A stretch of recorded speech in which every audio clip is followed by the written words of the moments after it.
Assalamualaikum warahmatullahi wabarakatuh. Perkenalkan, nama saya Mita Pramesti dari kelas TI 4201 dengan NIM 1201172466. Pada kesempatan kali ini, saya ingin mempresentasikan hasil dari laporan praktek yang pertama mengenai pengendalian dan penjaminan mutu critical to quality. Studi kasus yang saya ambil pada praktik kali ini yaitu Starbucks Coffee. Berikut saya jelaskan mengenai analisis critical to quality dan critical to process. Pada voice over customer yang pertama, yaitu dibutuhkan coffee dengan citra rasa tersendiri. Terdapat dua faktor untuk mengevaluasi kualitas tersebut, yaitu kualitas produk dan kualitas biji kopi. Kualitas produk yang baik dari produk Starbucks Coffee diukur dengan rasa minuman.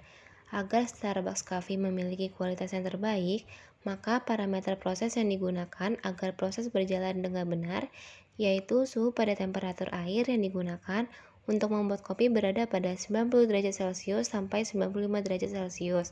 Setelah itu, perbandingan kopi dengan air seperti 1:15, di mana terdapat 20 gram bubuk kopi dan 300 ml air, serta takaran bubuk kopi yang digunakan. Setelah itu, pada kualitas biji kopi yang baik dapat diukur dengan dua aspek diantaranya, yaitu fisik dan cita rasa. Parameter proses yang digunakan yaitu dengan mengukur presentasi kadar air. Apabila kadar air tinggi, maka kualitas biji jelek, dan apabila kadar air rendah, maka kualitas biji baik. Setelah itu, yang kedua, memisahkan biji yang cacat dengan yang normal. Setelah itu, menentukan kualitas biji berdasarkan grade coffee.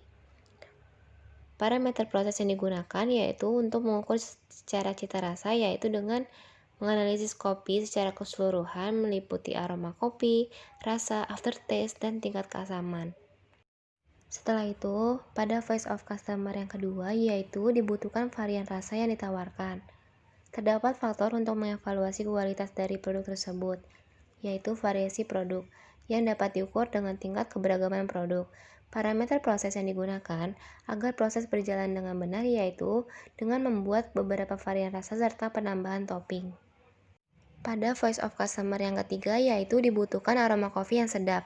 Terdapat dua faktor untuk mengevaluasi kualitas tersebut, yaitu kualitas biji kopi dan kualitas bahan pelengkap. Pada kualitas biji kopi, diukur dengan jenis biji kopi berdasarkan hasil roasting. Terdapat tiga jenis, yaitu light roast, medium roast, dan dark roast. Parameter proses yang digunakan agar proses berjalan dengan benar yaitu dengan melakukan proses pemanggangan. Setelah itu, pada kualitas bahan pelengkap yang baik dapat diukur dengan tingkat keberagaman bahan pelengkap. Tentunya parameter proses yang digunakan agar proses berjalan dengan benar yaitu dengan mencampurkan bahan pelengkap ke kopi seperti susu, vanili, ataupun kayu manis. Pada voice of customer yang keempat yaitu dibutuhkan harga yang terjangkau. Terdapat faktor untuk mengevaluasi kualitas tersebut, yaitu biaya produksi.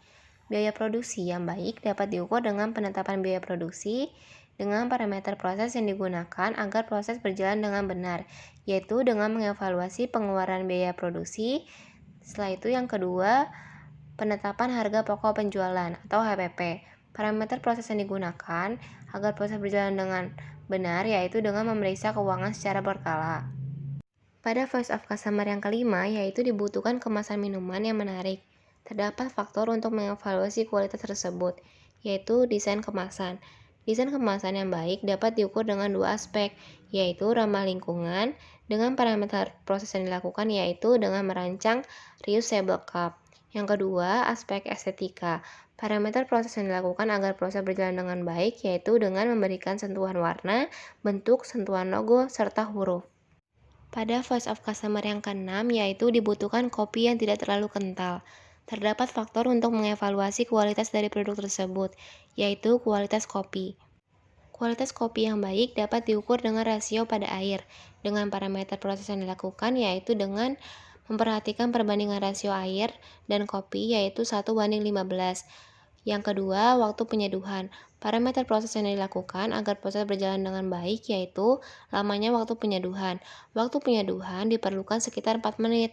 Setelah itu dibiarkan kopi larut terlebih dahulu selama 3-5 menit tanpa mengaduknya. Pada voice of customer yang ketujuh yaitu dibutuhkan penambahan topping. Terdapat faktor untuk mengevaluasi kualitas dari produk tersebut, yaitu kualitas topping. Kualitas topping yang baik dapat diukur dengan tingkat keberagaman topping. Parameter proses yang dapat dilakukan, yaitu memberikan beberapa pilihan topping seperti whipped cream, saus karamel, dan lain-lain. Setelah itu, pada voice of customer yang ke-8, yaitu dibutuhkan biji kopi yang berkualitas. Terdapat faktor untuk mengevaluasi kualitas dari produk tersebut, yaitu kualitas biji kopi. Kualitas biji kopi yang baik dapat diukur dengan beberapa aspek, yaitu proses, fisik, dan rasa. Yang pertama, pada aspek proses, parameter proses yang dilakukan agar proses berjalan dengan baik, yaitu lamanya waktu penyimpanan biji di gudang dan memeriksa tanggal roasting. Yang kedua, pada aspek fisik, parameter proses yang dapat dilakukan agar proses berjalan dengan baik, yaitu dengan mencium aroma kopi dan memeriksa warna biji. Yang ketiga, yaitu aspek rasa. Parameter proses yang dilakukan agar proses berjalan dengan baik, yaitu dengan menganalisa rasa dan aftertaste. Sekian presentasi dari saya, kurang lebihnya mohon maaf. Wassalamualaikum warahmatullahi wabarakatuh.